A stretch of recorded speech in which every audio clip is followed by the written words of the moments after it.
नमस्कार दोस्तों, पिछले क्लास में आपको बहुत स्वागत है। क्लास 11th का फर्स्ट चैप्टर का हम आज सदिश के बारे में पढ़ने जा रहे हैं। तो सदिश जो राशि होती है यानी वेक्टर राशि जिन्हें कहा जाता है, उनमें अगर देखा जाए तो उनका संयोजन या कॉम्बिनेशन दो मेथड से किया जा सकता है। उनको जुड़ा दो मेथड से जुड़ा जा सकता है। एक मेथड है त्रिभुज का नियम, ठीक है, एक पैकेट त्रिभुज का नियम कहलाता है, और दूसरा मेथड है समांतर चतुर्भुज का नियम, समांतर या law parallelograms, combination of parallelograms, ठीक है, समांतर चतुर्भुज का नियम, समांतर चतुर्भुज का नियम कहलाता है। तो जैसे कि भी अगर वेक्टर राशि है तो सपोज ये एक ये वी दिखा रही है वेक्टर राशि, और इसके ऊपर का तीर इसकी दिशा तथा परिमाण को इंगित कर रहा है, ठीक है।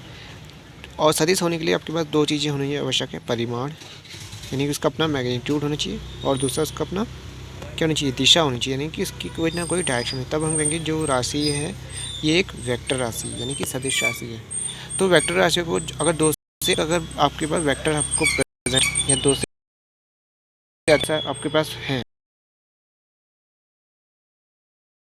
आपसे, ठीक है, त्रिभुज विधि का इस्तेमाल करेंगे। तो हम इसमें क्या करते हैं, एक वेक्टर सपोज कोई वेक्टर ले लिया हमने, इसकी डायरेक्शन में है, इसकी दिशा इसकी ओर इंगित करी, और इसकी जो वो उसके वेक्टर की मैग्नीट्यूड को दर्शा रही है।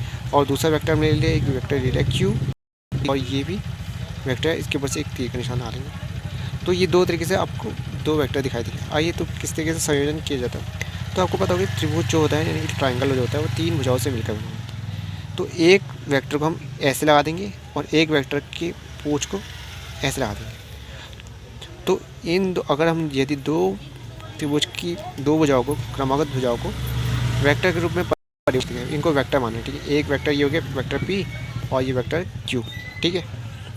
जो तीसरी भुजा है वो इन दोनों वेक्टर के परिणामी वेक्टर को या परिणामी सदिश को दर्शाएगी, ठीक है। जैसे ये तो आर क्या जाएगा आपको, रिजल्टेंट फोर्स क्या, रिजल्टेंट सदिश का जगह वेक्टर पी प्लस वेक्टर, ठीक है।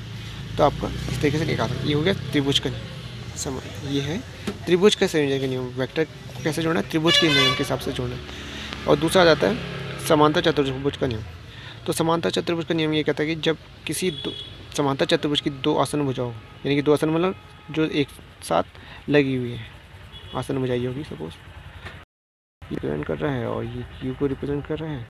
तो इनका जो परिणामी सदिश है, इन दोनों का, इन दो वेक्टर का परिणामी सदिश है, वो इनसे निकलने वाले विकर्ण के प्रतिच्छेद जहाँ पर होता है उसको बोलेंगे हम इसका परिणामी वेक्टर। तो इस तरीके से समांतर चतुर्भुज बन जाएगा, और जो रिजल्टेंट आर है पाएगा P plus vector plus P plus Q. तो इस तरीके से संयोजन आप कर सकते हो डिफरेंट वेक्टर्स का विद द हेल्प ऑफ त्रिभुज, ट्रायंगुलर मेथड और समांतर चतुर्भुज, पैरेललोग्राम मेथड, ठीक है। तो संयोजन इस तरीके से कि हमने क्या किया, दो वेक्टर लिए, एक ये वेक्टर लिया और एक वेक्टर को ऐसे खींचा, वेक्टर क्यू सपोज ये था और दूसरा वेक्टर था ये, उनकी पूंछों को यानी कि जो टेल वाला पार्ट था उसको ऐड किया, टेल की पार्ट को टेल से अटैच किया, और जहाँ से ये टेल अटैच होती वहीं पर से हमने डायगोनल यानी विकर्ण खींचा। तो यही विकर्ण जो है इन परिणामी सदिश को या इन दोनों वेक्टर के योगफल को परिणाम को दिखाएगा, ठीक है। तो इस तरीके से आप ये जोड़ कर सकते हैं वेक्टर।